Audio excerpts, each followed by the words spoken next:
En estos días hemos estado compartiendo, hermanos, acerca del trabajo que Dios está haciendo en el corazón de los hombres, en el corazón de sus hijos, primeramente. Y nosotros hemos visto por la Escritura que la iglesia tiene una posición en Cristo. Estos días hemos estado hablando con los hermanos acerca de eso, y hoy orábamos que nuestro Dios es santo, pero la iglesia también es santa. Cuando tú examinas las epístolas de Pablo, por ejemplo a los Corintios, a los santos que están en Corintios, ¿cierto? Nosotros entendemos que los santos son todos aquellos que han creído que Jesús es el Cristo, el Hijo de Dios, y han sido apartados. ¿Sí? Entonces la iglesia tiene una posición, ¿cuál? Santa, ¿sí? Esa es la posición de la iglesia. ¿Sí? Okay. Pero el Señor nos pide a nosotros algo. Sé santos como yo soy santo. Bueno, pero ya no somos santos. Somos santos en posición. Ahora el Espíritu Santo está trabajando desde Génesis en ese hagamos divino para que la santidad que hay en Cristo por posición, la iglesia la pueda experimentar debajo del sol. Y que podamos caminar como Dios nos pide que caminemos. Sé santo en toda vuestra manera de vivir. ¿Listo? Entonces, la iglesia tiene una posición en Cristo, santa, porque el Padre nos puso en Cristo, y ahí nosotros somos santos, ¿cierto? Pero Dios por los apóstoles a través del Espíritu le pide primeramente a las iglesias que les escribe, y luego a la iglesia en general, sé santos como yo soy santo, ¿cierto? Entonces ahí nosotros vemos ese aspecto de la posición y de la experiencia debajo del sol. Entonces Dios por medio de su palabra a través del Espíritu, juntamente con los santos, está trabajando en que en la iglesia se pueda conocer la santidad de Dios.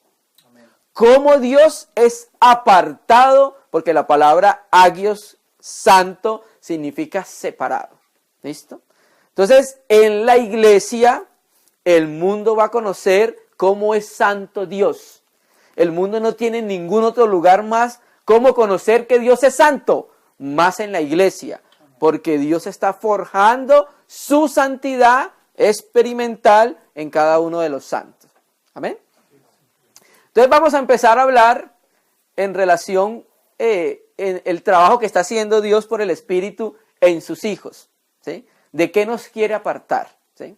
Y vamos a hablar de lo que Dios pide por medio de los apóstoles a través de la Escritura en relación con ese apartamiento. Y vamos a hablar del mundo. ¿Listo? Estos días hemos venido compartiendo con los hermanos acerca de nuestra relación de cristianos con el mundo. Hoy vamos a continuar acerca un poco de eso. Vamos a hacer una introducción primero. Vamos a ir a Efesios, capítulo 2. Vamos al versículo 1. Una de las cartas de Pablo como prisionero por causa de Cristo.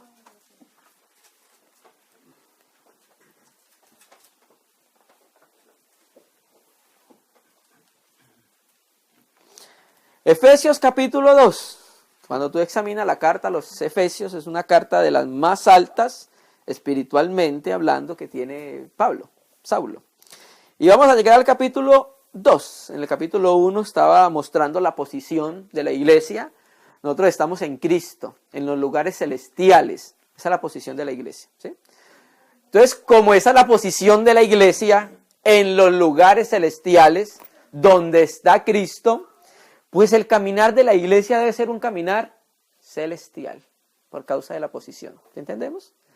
Cristo era un hombre como nosotros, a diferencia de que no había pecado en él. Pero él caminó como un hombre celestial. Él dijo, no soy del mundo. Era de otro lugar, ¿cierto? Y ahora la iglesia, por causa del sacrificio de Cristo, por causa de la posición de Cristo, ha adquirido también eso mismo. No ser del mundo. Es una nueva raza, una raza celestial, ¿cierto? Entonces Cristo caminó como un hombre celestial. Y la iglesia, Dios también demanda que pueda caminar como un hombre celestial, porque la iglesia es un hombre. ¿Listo? Entonces estamos sentados con Cristo en los lugares celestiales. ¿Sí? Y vamos a empezar a desarrollar un poco eso. Hasta que llega el capítulo del 15, hay una perícopa que dice que ora para que haya espíritu de sabiduría y revelación en la iglesia, en el conocimiento y pleno conocimiento de Dios. Llegamos al capítulo 2.1. Y Él os dio vida. Él lo relaciona con el versículo 23 que está hablando de Cristo, que es la cabeza de todo. Y Él os dio vida a vosotros. O sea, nos dio vida a nosotros. ¿Cuándo? ¿Cuándo nos dio vida a nosotros? Cuando estabais muertos en vuestros delitos y en vuestros pecados. ¿Sí? Entonces ahí tenemos el traslado de reino. Estamos en un reino de tinieblas, en un reino de muerte, en un reino de oscuridad, como aparece en Génesis 1. ¿Cómo estaba la tierra? Desordenada y vacía y en tinieblas. Y eso es una figura del hombre sin Cristo. El hombre fue formado ¿de dónde? Del polvo de la tierra, alegóricamente. Es una figura alegórica. El hombre fue formado del polvo de la tierra y en Génesis 1:2 la tierra parece desordenada y vacía. Y en tinieblas. Pues el hombre sin Cristo es así. Desordenado, vacío y en tinieblas. ¿Sí? Entonces viene Dios a darle un orden a esa tierra y sea la luz. ¿Qué sea la luz? Esto nos dio vida cuando estábamos muertos. Entonces pasamos de tinieblas a la luz. De la noche al día, porque la luz es día y el día es luz. ¿Cuándo? Cuando estábamos muertos. ¿Sí? Envió a su Hijo, muere por nosotros en la cruz. Nos arrepentimos a la predicación del Evangelio. Creemos que nosotros éramos los que debíamos morir en la cruz. Creímos en su sacrificio sustitutivo. Lo creímos en nuestro corazón y confesamos al Señor Jesús como el Cristo, el Hijo del Dios viviente. Entonces sucede la regeneración y pasamos de ese reino de tinieblas ahora a un reino de luz. Pasamos de estar muertos ahora a vida. ¿Sí? Él nos dio vida cuando estábamos muertos en delitos y pecados. Verso 2. En los delitos y pecados en los cuales anduviste en otro tiempo. ¿Sí? Nosotros vivíamos en delitos y en pecados. Nosotros no teníamos que hacer mucho esfuerzo para pecar. Nosotros no pensábamos que íbamos a pecar. Voy a pecar, voy a pecar, voy a pecar. No. Naturalmente pecábamos. Por naturaleza. ¿Sí? No premeditadamente, sino que pecábamos por naturaleza. ¿Cierto? En eso anduvimos nosotros en un tiempo, cuando estábamos muertos, sin Cristo, ¿sí? En los cuales anduviste en otro tiempo, siguiendo la corriente de este mundo. Y es ahí donde queremos llegar. La corriente del mundo, la palabra corriente, aion, significa siglo, o edad, o era. Entonces, y la palabra cosmos, mundo significa cosmos. ¿Sí? Hemos estado hablando bastante en estos días del cosmos. La palabra cosmos significa algo diseñado, adornado o arreglado. ¿Sí? Entonces nosotros estamos en un mundo donde tiene una corriente completamente diseñada, completamente arreglada. Y le llama en la escritura Pablo la corriente o el siglo de este cosmos. Nosotros anduvimos por ese río, por esa corriente, por ese camino cuando estábamos sin Cristo. ¿Listo? Siguiendo la corriente de este mundo, conforme ¿a quién? Al príncipe de la potestad del aire. El espíritu que ahora opera en los hijos de desobediencia. Entonces hoy vamos a hablar del cosmos y del mundo. ¿Listo? Vamos a empezar a mirar qué dice la escritura por causa del testimonio de Cristo en nuestro espíritu. ¿Qué nos dice a través de la palabra? ¿Qué mandamiento nos da en la palabra para que nosotros caminemos en la casa de Dios? Porque cada casa tiene una norma. Y anoche lo hablábamos, la economía. La economía, la palabra griega oikonomía, oikos de casa, nomos de ley, norma o leyes de la casa, ¿cierto? Y Dios tiene su economía. En la casa de Dios nosotros no nos podemos mover como queramos. Hay reglamentos en la casa de Dios, como en nuestras casas. Los que somos cabeza de hogar y tenemos hijos, hay un reglamento que nuestros hijos deben seguir. Por ejemplo, si vas a salir, a las 9 tienes que estar en casa. Por decir, esa es la regla de la casa. Si tú violas la regla de la casa, va a haber una consecuencia para ti, para los hijos, ¿cierto? Entonces vamos a mirar las reglas de la casa, la economía de la casa en relación con el mundo. ¿Listo? Vamos entonces a empezar a considerar.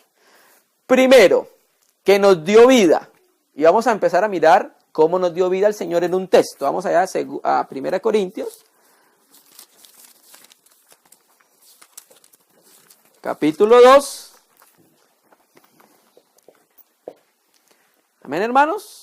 Primera de Corintios, capítulo 2, versículo 12. Amén.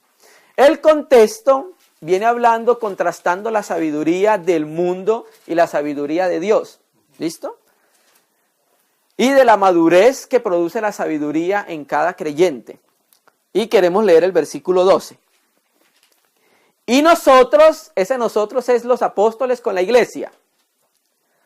No hemos recibido el espíritu del mundo.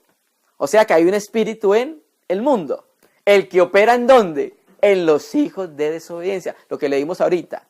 En ese espíritu nosotros caminamos, en esa corriente. Es como un río en el cual se sumergen los hombres en Cristo y van por donde va el río. Por esa corriente van, ¿cierto? Nosotros no hemos recibido el espíritu del mundo, ¿cierto? ¿Qué hemos recibido? Sino el espíritu que proviene o procede de Dios, para que sepamos lo que Dios nos ha concedido, hablando de las cosas profundas de Dios. Entonces, queremos mostrar que cuando el Espíritu de Dios viene a nuestra vida, Él empieza a hacer una separación de la luz y las tinieblas. Y empieza a mostrarnos por las Escrituras qué es luz y qué es tinieblas. ¿Cuál es la corriente que nosotros debemos seguir? Recuerda que está la corriente, el río del mundo, pero también hay un río que procede del trono de Dios. Por ejemplo, Adán. Adán fue colocado en el huerto de Edén. Y había una particularidad. En Edén había un río que salía en 4 brazos. La palabra hebrea significa cabezas. Entonces tenía 4 direcciones. Si Adán hubiera seguido el primer río, hubiera encontrado 3 cosas. Hemos estado hablando de eso. Oro, bedelio y ónice. Cuando tú miras en la revelación progresiva de la Biblia, esos materiales son los que son necesarios para la edificación de la casa de Dios. ¿Eso cómo se consigue? Siguiendo el río del Espíritu Santo. Pero el río y la corriente del mundo, el ayón, el siglo de este mundo, te va a llevar por otro lugar, hermano. Y Dios, desde la palabra, nos está dando testimonio que nosotros somos santos, que somos un pueblo apartado. Pero no solamente por posición, sino que también quiere un pueblo apartado por experiencia. ¿Sí? No es que ya somos santos. Sí, somos santos por posición. Porque aún entonces no vemos la santidad en la experiencia. Porque aún no vemos el apartamiento en la experiencia. Que es lo que Dios demanda de su pueblo, hermano. ¿Sí? Y nosotros no hemos recibido el espíritu del mundo, sino el espíritu que procede de Dios, para que sepamos lo que Dios nos ha concedido. Entonces vamos a empezar a considerar el apartamiento del creyente para con el mundo. Vamos a ir a Juan. Juan, capítulo 16.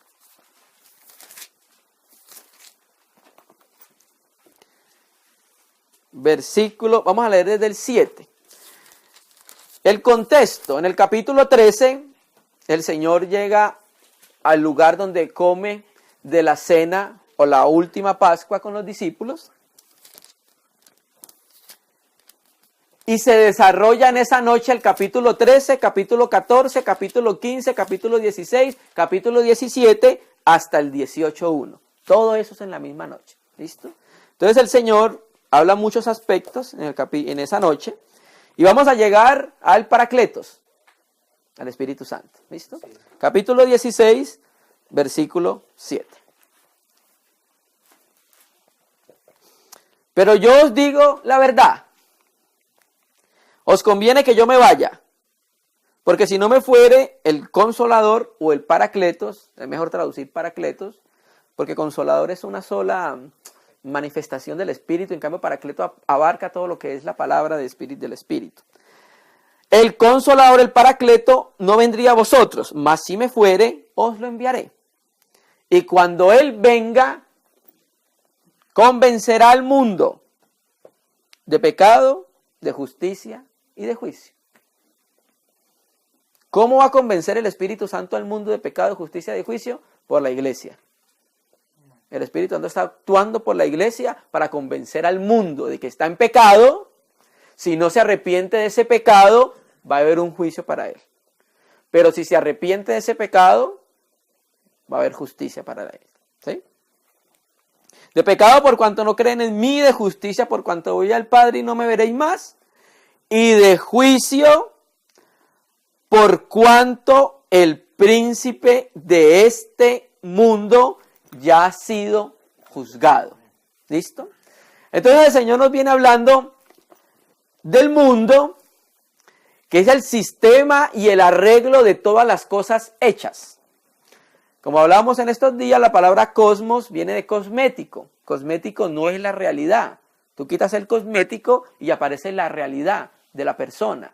Entonces hay algo que está diseñado y arreglado en este mundo, que se llama el mundo, se llama el cosmos. Y Dios está queriendo por su palabra a través del Espíritu que la iglesia se aparte del mundo. ¿Listo? Pero en el mundo hay un príncipe. Este mundo tiene un príncipe. Y dice la Escritura, y de juicio por cuanto el príncipe de este mundo ya ha sido juzgado. El Señor habla de esto como en pasado.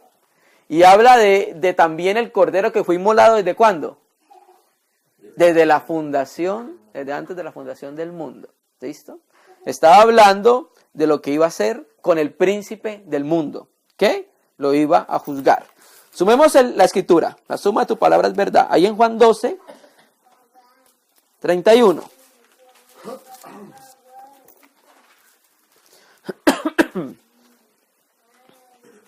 (12:31), en ese mismo contexto, es un texto paralelo.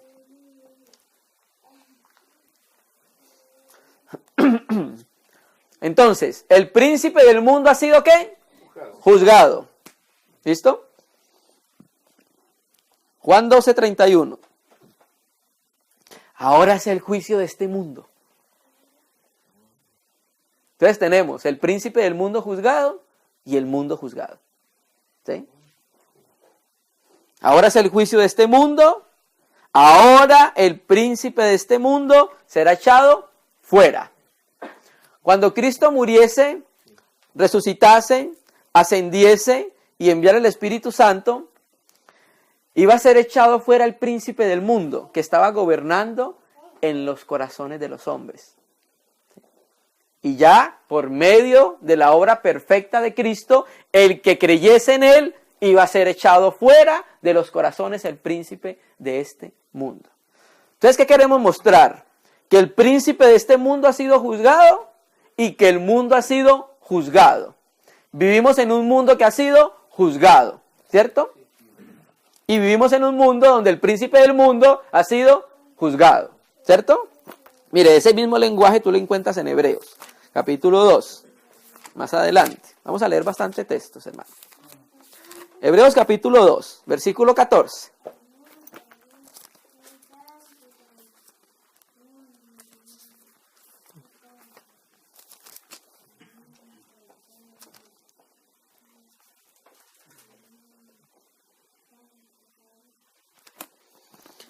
Hebreos capítulo 2, versículo 14. Mire cómo habla de ese juzgamiento del mundo y del príncipe de este mundo.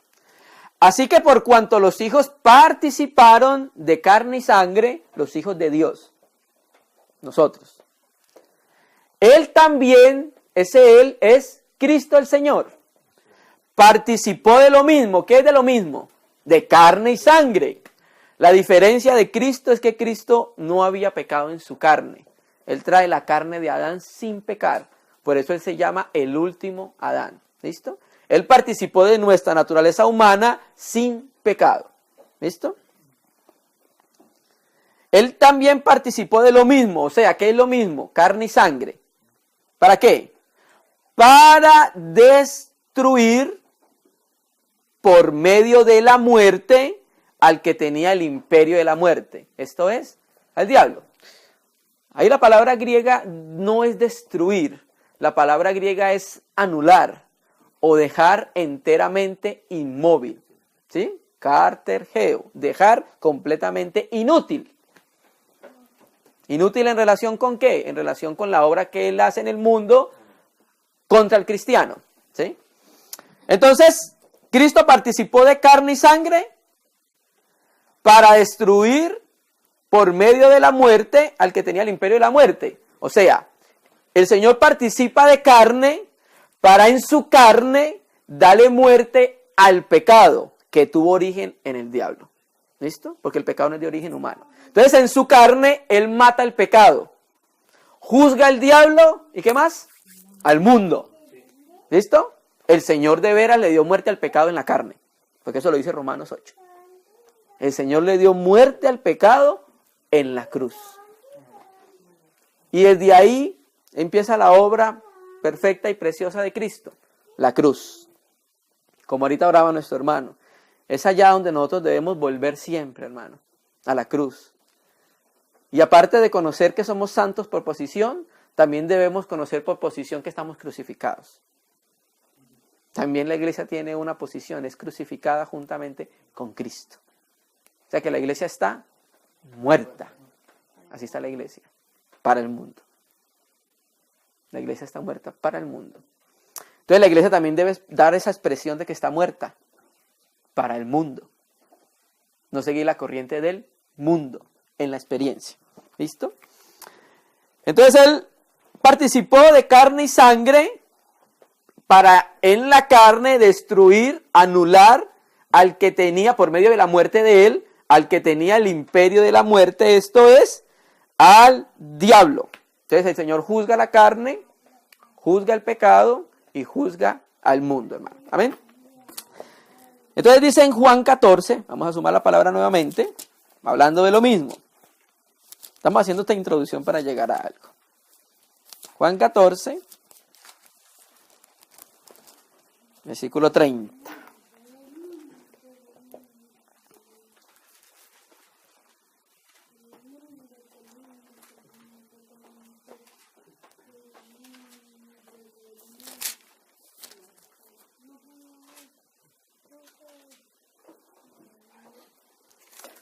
Amén. Juan 14, versículo 30. En la misma noche, antes de que el Señor fuera entregado, no hablaré ya mucho con vosotros. ¿Por qué? Porque viene el príncipe de este mundo y él no tiene nada en mí. ¿Listo? Hay muchos comentaristas bíblicos que han dicho que el príncipe de este mundo estaba representado por el Iscariote, por Judas, ¿cierto? Pero efectivamente se está refiriendo al príncipe del mundo, al príncipe del cosmos, hermano. Nosotros vivimos en un mundo que está completamente dominado porque Él es el príncipe de este mundo.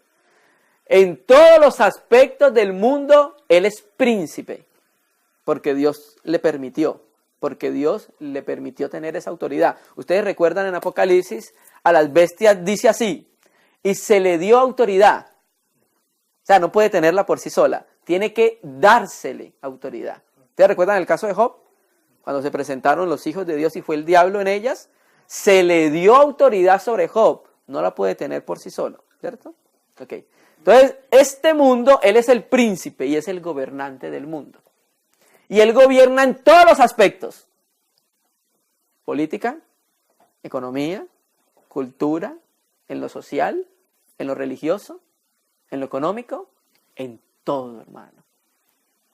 Y Dios nos pide a nosotros que nos separemos del sistema de las cosas hechas. Es un sistema diseñado malificiosamente por Él para apartar los corazones de los hombres de Dios. ¿Sí? Con solo para poder entender esto rápidamente, vamos a la educación. ¿Qué están haciendo en la educación? Están tratando de apartar completamente los corazones de Dios. Vamos a la política. ¿Qué hace la política? Sacan leyes abiertamente en contra de Dios. Apartar el corazón de los hombres de Dios, hermano. Entonces Dios nos quiere separar de ese sistema, hermano. De un sistema corrupto, de un sistema en tinieblas. Porque el príncipe de este mundo es el diablo. Y él no reina en la luz. Él reina en las tinieblas, hermano. O sea que este mundo, si tuviéramos gafas espirituales, está oscuro, hermano. Está de noche, hermano. ¿Sí? Por eso estamos hablando así. No hablaré ya mucho con vosotros porque viene el príncipe de este mundo y él nada tiene en mí. O sea, en el Señor Jesús no había nada de tinieblas. En el Señor Jesús no había nada de pecado. Era el único hombre en la tierra que no tenía nada del diablo. Que no había pecado en él, porque no había naturaleza caída en él, ¿cierto? Y el pecado, el originó él. En él fue el origen del pecado. Dio cabida a su yo en los cielos, ¿cierto? Porque los ángeles son personas, pero no personas de carne y hueso como nosotros. Una persona es alguien que tiene autoconocimiento y conciencia de sí mismo. Y los ángeles tienen conciencia de ellos mismos, ¿no? Ellos dicen yo, Gabriel, ¿cierto? Amén, hermano. Entonces, ya entonces hemos estado mostrando que en este mundo hay un príncipe, hay un gobernante, hay una corriente en el cual el Señor nos pide a nosotros que seamos santos como Él es santo, y esa santidad también tiene que ver con un apartamiento del mundo, ¿sí? Juan 17, ahí mismo, una vuelta a la página, 14, en la oración sacerdotal del Señor Jesús por sus discípulos, que ora por nosotros, también nos incluye a nosotros en esa oración. No oro solamente por ellos, sino por los que han de creer en mí por la palabra de ellos. Aquí estamos nosotros, ¿cierto? Entonces oró por nosotros también. Entonces dice el versículo 14. Presta atención, hermano. Yo les he dado tu palabra. Cristo se nos dio a nosotros. Es como si Él dijera, yo me he dado a mí mismo para ellos. Porque ¿quién es la palabra de Dios? ¿Quién es el logo de Dios? Cristo. Yo me he dado a sí mismo a ellos. Yo le he dado tu palabra. Y el cosmos los aborreció. Aquí mundo es las personas que están en el mundo. Sí, porque la escritura también dice en Juan 3. De tal manera amó Dios al mundo. Dios no puede amar el cosmos. Dios ama a los hombres que están en el mundo. ¿Cierto? Entonces aquí está diciendo, yo les he dado tu palabra y el mundo los aborreció. Eso se llama el misterio y la iniquidad. ¿Por qué aborrecieron a Cristo si no hizo nada malo? Hermano, nosotros por ser creyentes nos ganamos al mundo entero enemigos. Al diablo. Todo lo contrario a Dios es enemigo nuestro, hermano. Solo por ser luz ya tú tienes enemigos en todo lugar. En tu trabajo, en tu casa, en la escuela, en la universidad. En todo lugar. Porque tenemos el infierno en contra de nosotros. Por ser luz. Solo por ese hecho. ¿Cierto? Y el mundo los aborreció. Claro, porque no puede haber comunión entre la luz y las tinieblas. Las tinieblas no quieren que sean expuestas. Entonces cuando llega la luz, ¿qué hace la luz? Expone las tinieblas. Y el mundo no quiere ser expuesto. Incluso nosotros hay veces como creyentes no queremos ser expuestos, hermano. Nos cuesta que nos expongan, ¿cierto? Y el mundo los aborreció porque no son del cosmos. Aquí sí es el cosmos, el sistema de todo lo arreglado. O sea que nosotros no somos ¿de dónde? Del mundo. Nosotros somos de otro lugar, hermano. Adán fue formado de la dama, del polvo de la tierra roja. Por eso se llama Adán, ¿cierto? Terrenal. Pero nosotros, en nosotros hubo un cambio de naturaleza. Ya nosotros no somos de la tierra. Porque ahora nosotros somos ¿qué? Piedras. ¿Cierto? Y ahora en nosotros nosotros somos una nueva raza, una raza celestial. Quiere decir que no somos ya de esta Adama, no somos ya de esta tierra. Siempre lo hemos dicho, una particularidad con la serpiente es que deja rastro por la tierra, por la Adama. Pero la serpiente no deja rastro por la piedra, no lo encuentras. Nosotros entonces ya no somos de este mundo, somos celestiales. ¿Sí? Ya no somos de este mundo, somos celestiales. ¿Estamos en este mundo? Claro.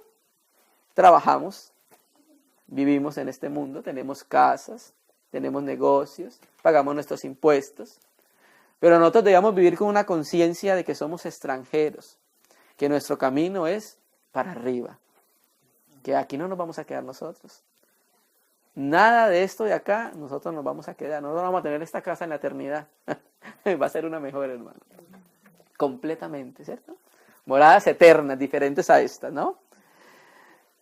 Yo les he dado tu palabra y el mundo, las personas del mundo los aborreció porque no son del mundo. Automáticamente nos aborrecen porque no somos del mundo. Y ellos saben que no somos del mundo. Ellos saben que no somos del mundo, entonces por eso nos aborrecen. Como yo tampoco soy del mundo. Ah, ¿sí ves? El celestial, tales los celestiales. El Señor no era nosotros no somos del mundo, pero dice que Él tampoco es del mundo. Y nosotros estamos puestos en Cristo. ¿Y Cristo está en dónde? En los lugares celestiales. Allá está la iglesia, puesta donde está Cristo, ¿cierto? No ruego que los quites del cosmos. ¿Sí? Hay veces nosotros quisiéramos como irnos para un monasterio, para allá y encerrarnos y buscar al Señor, ¿cierto? Pero el Señor no nos pide eso, nos pide que estemos acá, porque es acá donde vamos a dar luz, es acá donde vamos a alumbrar, es acá donde están las tinieblas que debe haber luz, es acá, hermanos. No ruego que los quites del mundo, sino que nos guarde del mal. Porque el Señor dijo, yo edificaré mi iglesia, Mateo 16, pero iba a pasar algo en la edificación de la iglesia. El Hades se iba a levantar en contra de la edificación de la iglesia. Entonces por eso yo está pidiéndole, no los quites, sino guárdalos del mal. ¿Sí? No son del mundo. ¿Quiénes? Los apóstoles y por los que estaba orando el Señor, los que habían de creer en Él por la palabra de ellos. ¿Sí? Ellos no son del mundo, como tampoco yo soy del mundo, otra vez lo dice el Señor. ¿Sí? Nosotros salimos de este cosmos, hermano, y por eso la palabra nos habla de esa manera, nos habla del mundo de esa manera, que no debería haber una relación, un cariño y un deleite por el mundo en nuestro corazón. ¿Sí? Porque cuando nos estamos deleitando en el mundo, en los placeres del mundo, cuando estamos amando el mundo, estamos siendo amigos del mundo, complaciéndonos con el mundo. Y Santiago dice que el que se hace amigo del mundo es enemigo de Dios. Pero si somos la amada del Señor, le está hablando a la iglesia Santiago capítulo 4, versículo 4. Y le está diciendo, si tú amas al mundo, automáticamente se constituye enemigo de Dios. Es como si nosotros amásemos las riquezas. Ya nuestro corazón está lleno, y hacemos corazón por el músculo cardíaco, pero no es ahí.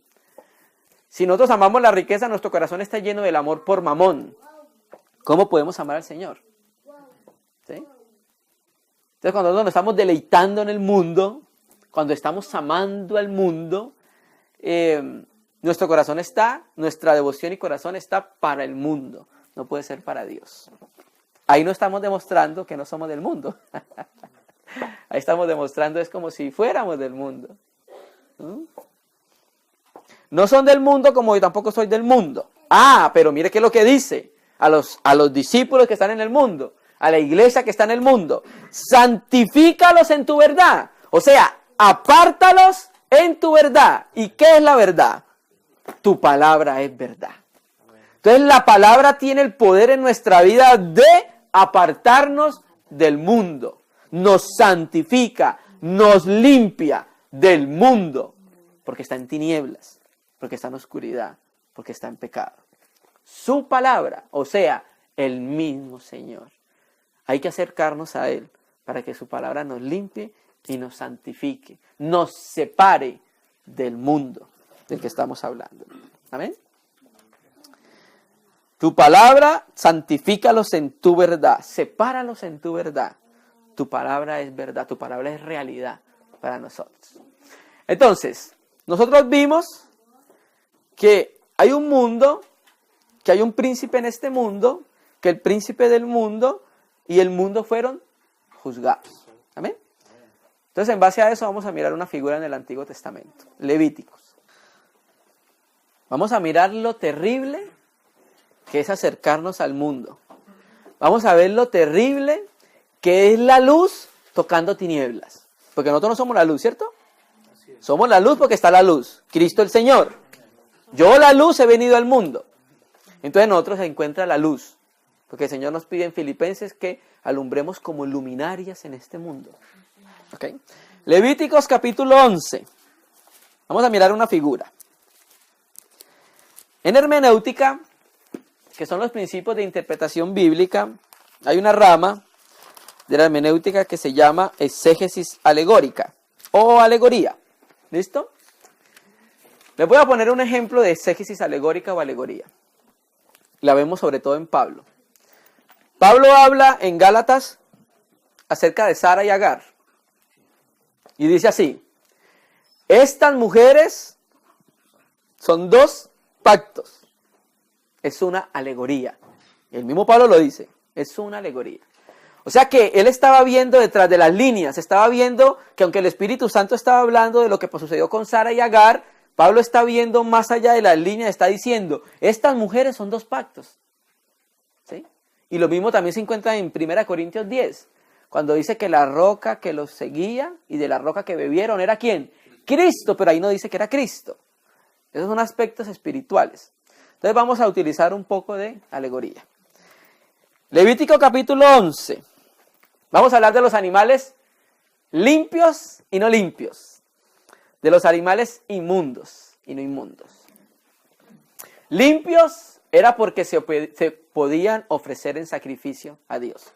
Eso porque eran limpios. ¿Listo? Y tienen ciertas características los animales. Versículo 1.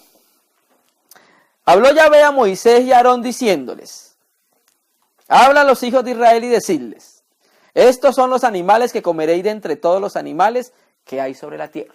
¿Listo? Y empieza a dar una lista de ciertos animales que se pueden comer y no se pueden comer.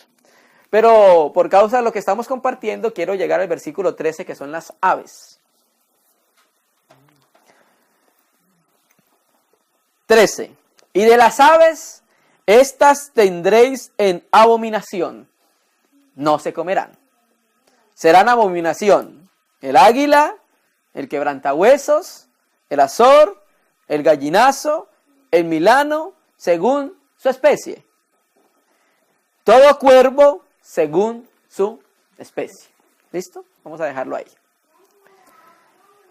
Vamos a mirar entonces, ya que pudimos ver que hay ciertos animales inmundos en lo que acabamos de leer. Vamos a tomar una figura en el Antiguo Testamento o en el libro de Génesis.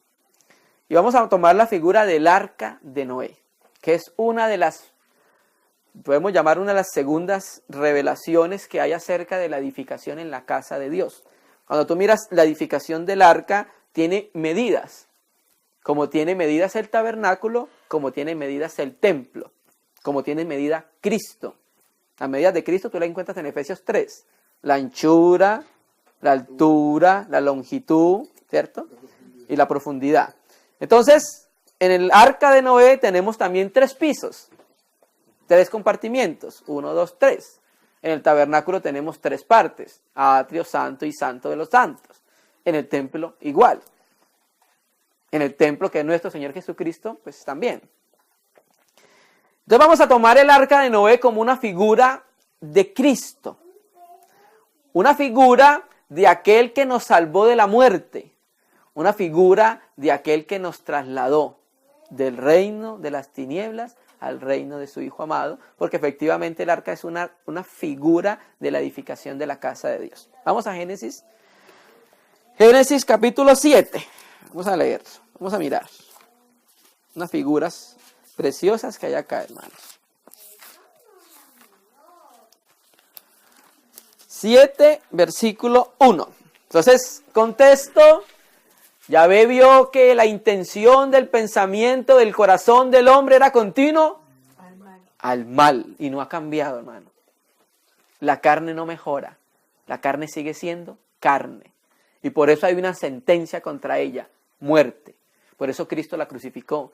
Con la carne no se podía hacer nada, hermano. La carne nunca va a mejorar. No importa las operaciones que le haga. Nunca va a mejorar. Será carne.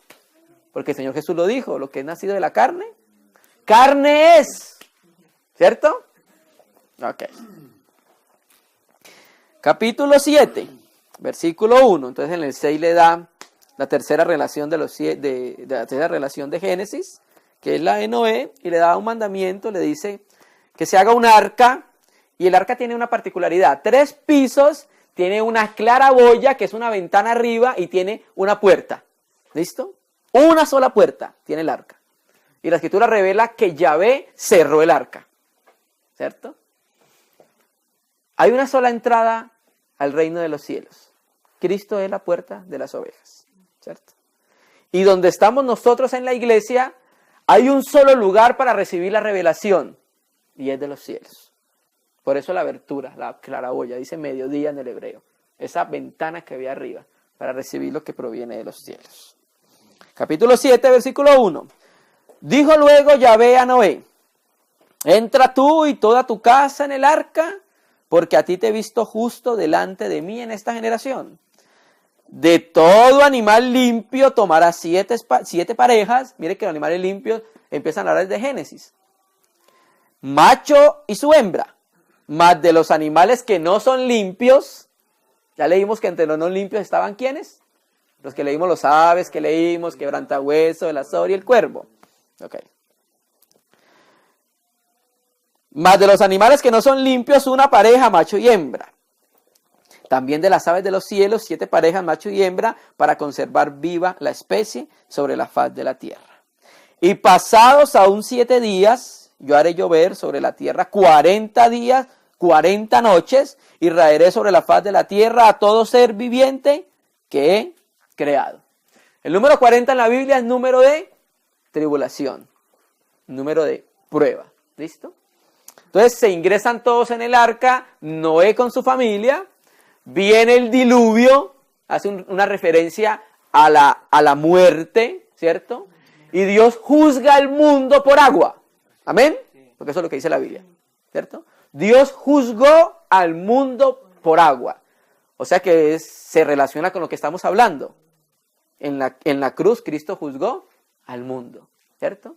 Entonces el mundo en el que estaba Noé, cuando viniera el agua, significaba que Dios había juzgado el mundo por agua. ¿Listo? Es un mundo como el nuestro, juzgado en tinieblas, ¿cierto? Capítulo 8, versículo 6.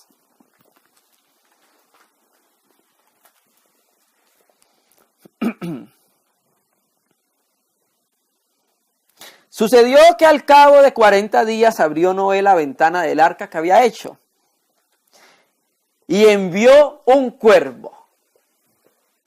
¿Qué es un cuervo? Un animal inmundo. Bueno. ¿No que el arca representa a Cristo? ¿Qué hacen animales inmundos en el arca? Los animales inmundos están representando la naturaleza pecaminosa y la carnalidad del creyente. Eso representa a los animales inmundos. Hablamos con los hermanos, ahorita que estuvimos en el sur, que vimos la muerte de un cordero. Cuando matan un cordero, lo cortan y va saliendo la sangre y el cordero es en silencio, como dice la Biblia. Como cordero enmudecido fue llevado al matadero y no abrió su boca delante de los trasquiladores. El cordero es un animal limpio. ¿Han visto la muerte de un chancho? ¿Sí? Grita. Bueno, el chancho representa al cristiano cuando Dios está tratando de hacer morir lo terrenal en él. Se queja por todo. No es capaz de morir en silencio. ¿Cierto? Y así como él, el resto de animales inmundos representa la carnalidad de los hermanos. Muchas veces algunos son jirafa. Se creen los más altos de todos. orgullosos, sacan el pecho, orgullo y soberbia, hermano, ¿cierto? Entonces, esos animales están representando la naturaleza, están representando la carne de los hermanos. ¿No dice Pablo? ¿No sois carnales? ¿Ah? Hermano, pero si ya dice que fuimos crucificados con Cristo, también nuestra naturaleza pecaminosa y el viejo hombre y todo. Sí, pero aunque fue crucificado, hay una posición, la experiencia. Pablo no lo dice. Haced pues morir lo terrenal en vosotros. Ya no murió. ¿Ah? Si nosotros entendemos esto, vamos a entender el lenguaje y el espíritu por los apóstoles. Claro que lo terrenal murió con nosotros en Cristo, porque el Espíritu Santo por Pablo nos lo pide. Haced pues morir lo terrenal en vosotros. Esto y esto. ¿Ah? Porque hay una experiencia que expresar debajo del sol, hermano. Y la iglesia es llamada a eso. No solamente a quedarse con la posición, sino expresar la luz, la muerte, la resurrección y la vida de Cristo, hermano. Que la gente y la iglesia pueda tocar que Cristo resucitó, hermano. No hay otro lugar donde más se pueda encontrar la resurrección de Cristo. Pero no hay otro lugar más donde se pueda encontrar la muerte de Cristo, hermano. ¿Cierto? Entonces, en esa experiencia de santidad hay un apartamiento. No toques lo inmundo, que es el mundo. Bueno, entonces pasó algo. Versículo 6. Sucedió que al cabo de 40 días abrió Noé la ventana del arca que había hecho y envió un cuervo, el cual salió y estuvo yendo y volviendo hasta que las aguas se secaron sobre la tierra. El cuervo no volvió al arca. Estuvo yendo, viniendo, pero nunca volvió. ¿Sabe por qué no volvió? Porque el cuervo es un animal carroñero. ¿Sí? Y había harto que comer. ¿Cierto? ¿Qué representa eso, hermano? El mundo está juzgado. Y cuando un creyente toca el mundo, toca muerte. El mundo huele a podrido, hermano. Tú lo que encuentras en el mundo es muerte, no encuentras nada más. Entonces, cuando un creyente toca el mundo, se contamina, se ensucia. Porque el mundo está juzgado, hermano. Porque en el mundo lo que hay es sino muerte, hermano. Por eso el cuervo no volvió al arca. Porque tenía mucho que comer. Mucha carroña sobre la faz de la tierra. Un animal inmundo. Entonces, el asunto de la separación del mundo es un asunto que no podemos tomarlo a la ligera, hermano. Nos contaminamos. Tocamos muerte, hermano. Cuando nosotros tocamos el mundo. Cuando nosotros amamos el mundo. Estamos tocando lo que Dios juzgó. ¿No lo juzgó? ¿Lo juzgó? ¿Qué hacemos entonces nosotros buscando alimento? ¿Qué hacemos nosotros buscando deleites y placeres en el mundo, hermano? Voy a poner un ejemplo. ¿Qué haces amando el fútbol? ¿Qué haces idolatrándolo?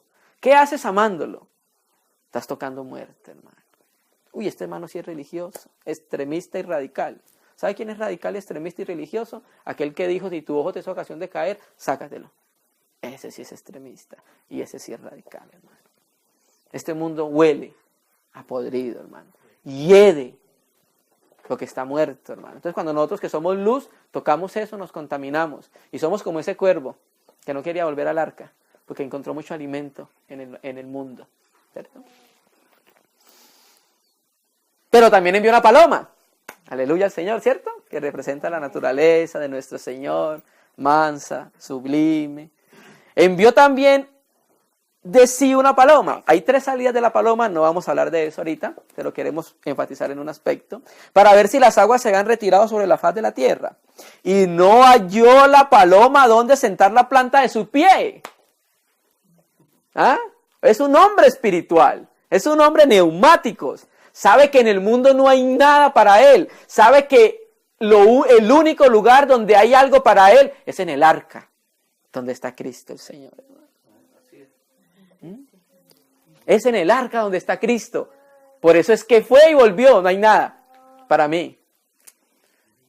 El hombre espiritual, ¿qué es lo que busca? La resurrección, hermano. La vida de resurrección. Alimentarse de la vida de resurrección de nuestro Señor Jesucristo. Mira, el mundo no lo encuentra. Lo encuentra en el arca, hermano. La presencia de Dios. Y no halló la paloma donde sentar la planta del pie y volvió al arca porque las aguas estaban aún sobre la faz de toda la tierra. Claro, estaba en muerte. Agua representan la muerte ahí, ¿cierto? Entonces tendió su mano y tomándola la hizo sentar consigo al arca, esperó aún otros 7 días y volvió a enviar la paloma fuera del arca. Y la paloma volvió a él a la hora de la tarde. ¿Pero qué traía? He aquí que traían una hoja de olivo en el pico. ¿A qué hace referencia al olivo? A la vida del espíritu. ¿Ah? A la resurrección. O sea, las palomas, los espirituales, se alimentan de lo espiritual. No se alimentan de lo carnal. De la muerte, hermano. Nuestra vida cristiana es seria, hermano. Nosotros vamos a presentarnos ante el trono de nuestro Señor Jesucristo. Vamos a tener que dar cuentas todos los creyentes de nuestra vida. Y si no nos apartamos del mundo y si tocamos muerte, el Señor nos va a juzgar por eso, hermano. Porque tenemos la palabra. La Biblia es la misma para todos. La palabra del Señor es la misma para todos, ¿cierto?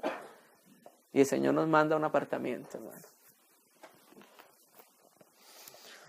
Entonces extendió su mano y tomándola la hizo entrar en el arca. Esperó aún otros 7 días y volvió a enviar la paloma afuera y la paloma volvió a la hora de la tarde. Aquí que traía una hoja de olivo en el pico. Y entendió Noé que las aguas se habían retirado sobre la tierra. Y esperó aún otros 7 días y envió la paloma a la tercera salida, la cual no volvió más a él. ¿Amén?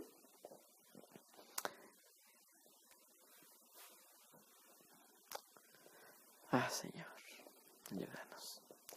Señor nos pide que nos apartemos porque el Señor no está involucrado en este mundo. Él no está involucrado en este mundo. Vamos a empezar a mirar. Vamos a terminar, hermano. Juan 18. Vamos a terminar. Unos textos más y terminamos. Juan 18. Versículo 33.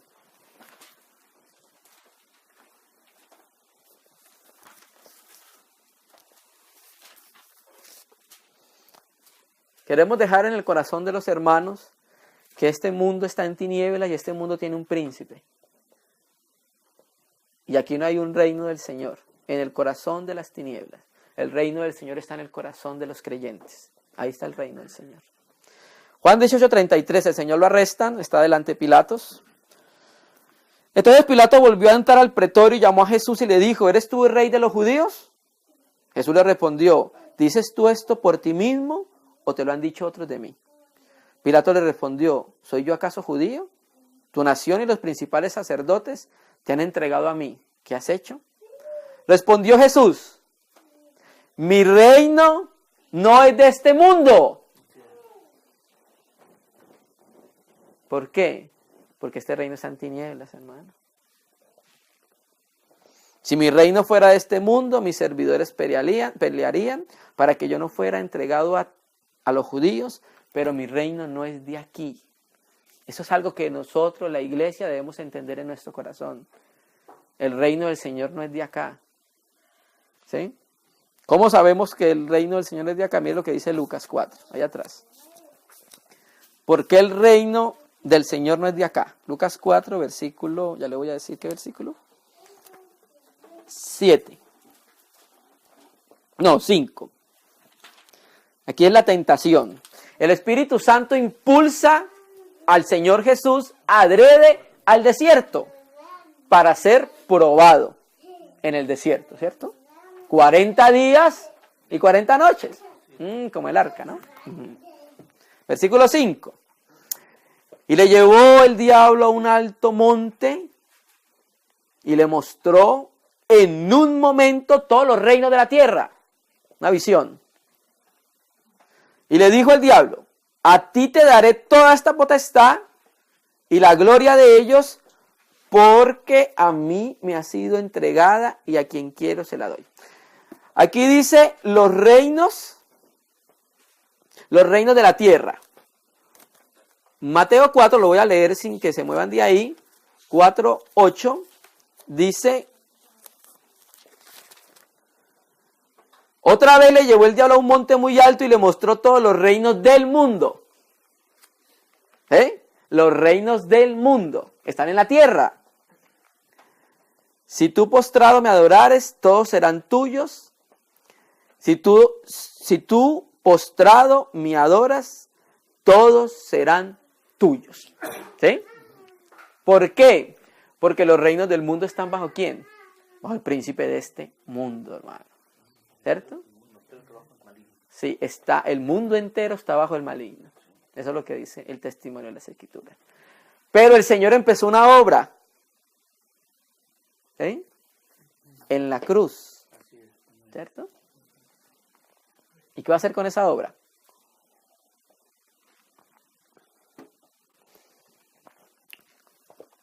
Los reinos se le dieron a Adán. Y se entabló una lucha por los reinos. El diablo se enfrenta a Adán por el reino de la tierra y lo vence. Y le quita los reinos del mundo. Por eso él dice, a mí me han sido dados. Cuando Adán lo perdió. ¿Cierto? Pero viene un hombre, aleluya, Jesús el Señor, y lo vence. Va a la misma muerte y lo vence en la cruz. ¿Cierto? Y entonces dice Apocalipsis 11.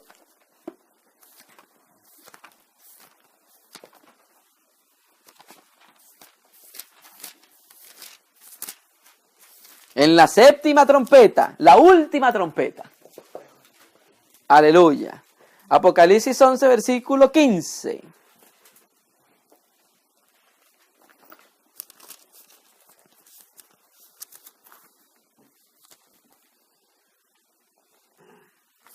Apocalipsis 11, versículo 15. El séptimo ángel tocó la trompeta. Mira, Apocalipsis termina en el capítulo 12. En el 11 él vuelve a profetizar nuevamente. ¿Sí? Entonces la séptima trompeta es la última trompeta. Porque eso lo dice Pablo en Tesalonicenses. Porque se tocará la trompeta final, la última. El séptimo ángel tocó la trompeta y hubo grandes voces en el cielo que decían, ¿qué decían?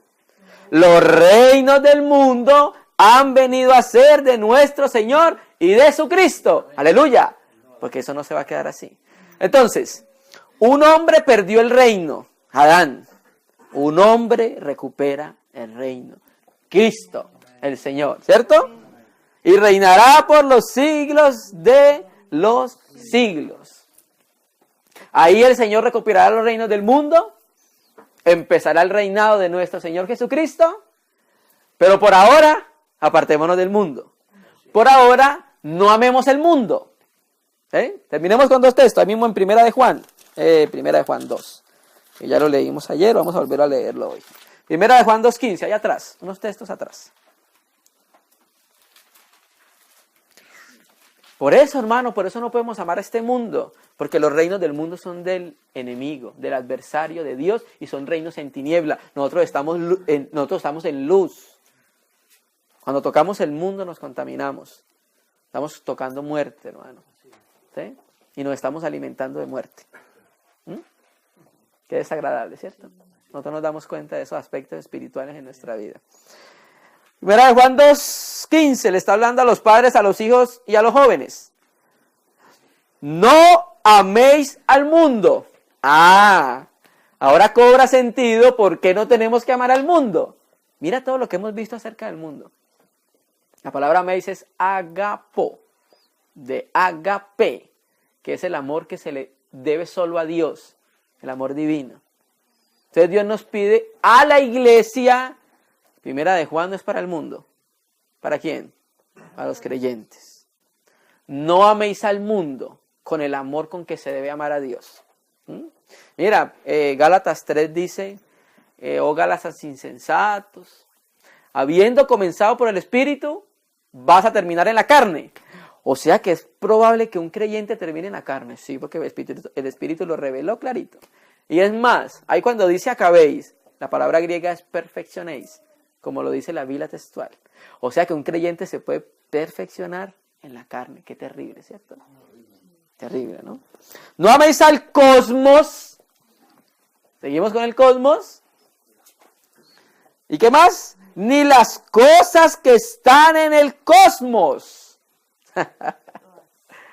Todo lo que hay en el cosmos, hermano. El Señor requiere una separación de la iglesia hacia el cosmos, hermano. No améis al mundo ni las cosas que están en el mundo. Si alguno ama al mundo, el amor del Padre no está en él. O sea, el amor del Padre no encuentra cabida en él, porque ya su corazón está para el mundo, ya lo está amando a él. Y entonces el Señor quiere entrar y no hay cabida para el amor de él en nuestro corazón, porque ya se lo estamos dando todo ¿a quién? Al mundo. ¿Cierto? Y mire lo que terminemos ahí en 2 Timoteo. Ya, terminando. 2 Timoteo 4:9.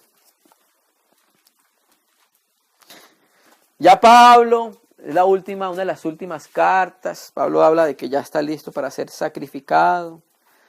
Es una de las últimas cartas que Pablo escribe. Y vamos a hablar de Demas. ¿Han escuchado en la Biblia? Sí. Aparece en Colosenses, aparece en Filemón, o en Filipenses, creo que Filemón. Aparece como un compañero de Pablo en la obra apostólica, sirviendo con Pablo en la obra apostólica. En etimología griega el nombre Demas significa popular. Así significa, popular. 2 Timoteo 4:9.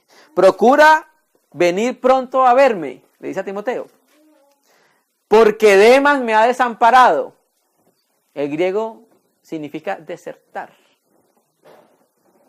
¿Qué dice? Amando este mundo.